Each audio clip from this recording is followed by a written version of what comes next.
Hi, and thank you for tuning in to mrchoi.com.au. Pretty weird heading, right? I think I can get away with it because I'm half Asian, so if I can't get away with it, I apologize, but it's live, it's been loaded onto YouTube already, so there you go. Asians are bad drivers. Are they really? Stereotypes exist because there's some element of truth, yeah? Cool. Asians are good at math. They generally are, generally speaking, right? Are Asians bad drivers? Let's just say I haven't seen heaps of really good Asian drivers, and I'm one of them, right? But are they really bad drivers? Let's just say, for the sake of this conversation, that Asians are bad drivers, right? Are they really bad drivers? Because there's that many Asians on the planet, that many Asians in Australia, there's that many Asians in Victoria, there's that many Asians in Melbourne, there's that many Asians in the suburb that I work in, that are they really bad drivers, or do they just make up the majority?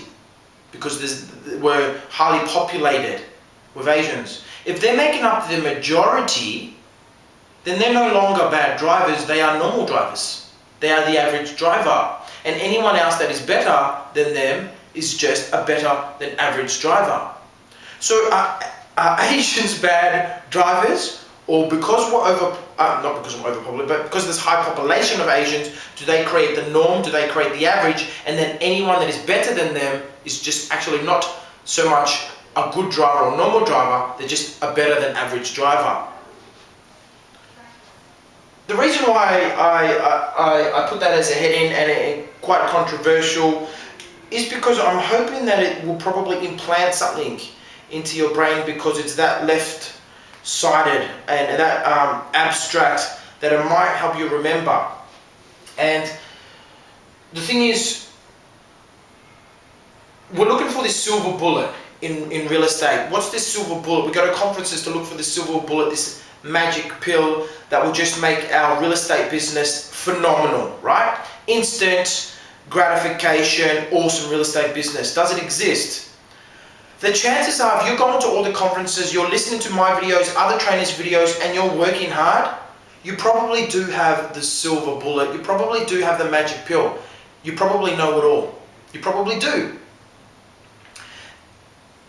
And you're wondering, why isn't it happening quicker though? Why hasn't it happened today? Why hasn't it happened yesterday? I want it now. And I think it's just perception and perspective, because a lot of your peers, a lot of your competition have access to the same information as you, and they're doing the same work as you.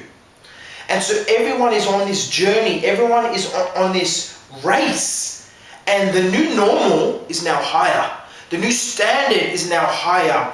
If we knew what we didn't know today and had all the information, had all the strategies and had all the technologies 20 years ago, you'd beat everyone really quickly, and you could see the progress. But the thing is, everyone has the technology, everyone has the systems, everyone has the training, everyone has the work ethic, right? Everyone. And because everyone has that, it now becomes the normal. And you now know, you start to think that it's slow. Okay? And that's where that ties in with the driving. It now becomes the normal, and that's where you think it's slow. You probably do have the silver bullet. You probably are going quick. Just because everyone else around you is going quick as well, you don't appreciate it, and you don't, you're not thankful, and you don't have appreciation and gratitude for yourself and what you've done and where you've become, and where you're going. Okay, so just put your life into perspective there. Let's just say you have a stick. You have one stick. It's easy to snap a stick, right? I'm going to snap this, but easy to snap a stick. But if you have a whole bunch of sticks together, they create strength. And that's I'll talk a lot about teamwork like that, where each individual by themselves it isn't 100% strong, but when you put a lot of individuals together, there are a bunch of sticks that you can't break, right? I think real estate concepts, ideas, marketing, prospecting is a lot like that as well. By themselves, any one action isn't strong, but all together there are a bunch of sticks that you can't break. And this is the 1% attitude.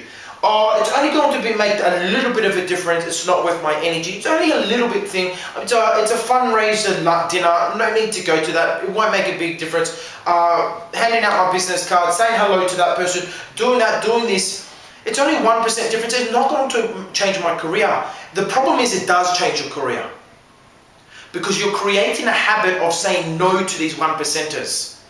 I don't need to go to that charity dinner. I don't need to go to that school late night meeting about how to raise money for the school for a good cause. I don't need to go to that working bee. I don't need to send thank you cards. I don't need to drop off a pre-listing pack. I don't need to confirm that appointment. I don't need to change my voicemail every day. I don't need to dress really well. Because it's only one little thing. I don't need to wash my car. But you're creating that habit of saying no to these little things. And when you say no to 20 little things, all of a sudden you've taken 20% out of your business. So it's not one thing that makes you 100% better. It's 100 things done 1% better that makes your business 100% better than everyone else's. So create that habit of accepting that. Fast food. We're in a fast food society. We get upset, we get anxious, we get annoyed if we don't have our meal straight away. If the computer's taking more than 5 seconds to load, we've got to throw that computer away. It's slow now, right? And we just instant gratification society, fast food society, happen now. And the problem with that is we are in a fast-paced world, but overnight success has the time that it takes to become an overnight success is quicker than it was years ago. Yes, it is quicker. The TV took maybe, I don't know, say 50 years or something before it went all over the world. Coca-Cola took years before it went all over the world. I think someone once told me that I think Coca-Cola sold 12 or 16 bottles in their first year, right? And then you've got a company like Angry Birds that was just a few weeks and all of a sudden they're global. So yes, you can have success quicker, but still, to create Angry Birds, they didn't just it wasn't just made in one night and then it happened. There was years of training, study, research, graphics designing, making the app, looking at points of differences, making it user-friendly, marketing it, tweaking it, investment, learning about all of these things. So it didn't just happen. Overnight success takes a long time regardless. And the problem is when we look, the irony of it is when we start looking for this magic pill, when we start looking for this overnight success recipe, when we start looking for this silver bullet, we're wasting time. So the irony of it is we're trying to get this so quick that we're looking for this quicker way to do it, and because we're looking and wasting time looking for this quicker way to do it, we're actually not working on our business and working on our goals and working on and what our focus should be that's keeping us on track. So I really want to challenge you there to work on those 1%ers. Focus on it. Don't look for a quicker way. And appreciate and be grateful for where you're at, because you're probably at a really good space and you just don't realize it, and it's because it is now normal. It's now normal to be good in real estate. So I really want to encourage you to hang on, change your perspective around it, and just, hang on. Do those 1%ers, and I can guarantee you, if you're doing the 1%ers and you don't stop doing them, you will be great. Take care.